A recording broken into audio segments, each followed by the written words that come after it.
Сәлем достар, сіздермен Назгүл. Бүгін кешкі астың жеңіл түрін ұсынамын. Бізге тауық еті керек, оны бұрыштап тураймыз, тұз қосамыз. Жақсы көретін шөптік дәмдеуіштерімізді қосып 20 минуттай маринаттаймыз.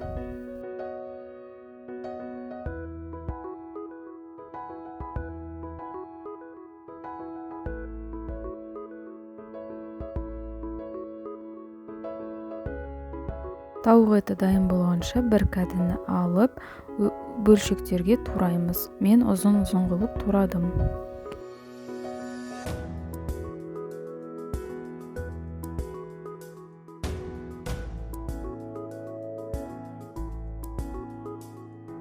Кәдіден бөлек 2 сарымсақты майдалап турадым.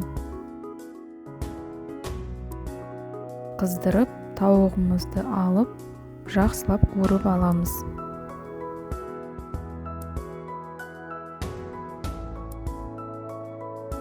Қуырылған тауыққа сарымсақты салып, тағы да жақсылап араластырып, бетін жауып бұқтырамыз.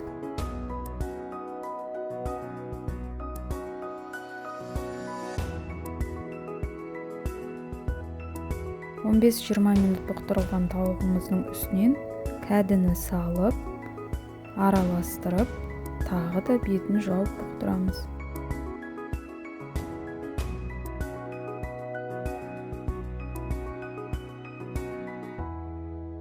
Кәдіні 5-10 минут бұқтырсаңыз жеткілікті. Бетін ашып,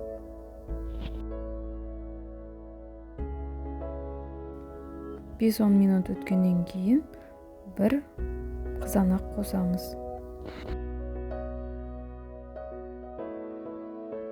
Қызанақты бұқтырғаннан кейін үстінен 3 ас қасық қаймақ қосып, жақсылап араластырып бұқтырамыз. Бір қатты қайнағаннан кейін астын басып 10-15 минут пісіреміз. Достар, менің каналымда басқа да жеңіл салаттардың рецепті бар, қарап көрсеңіздер болады.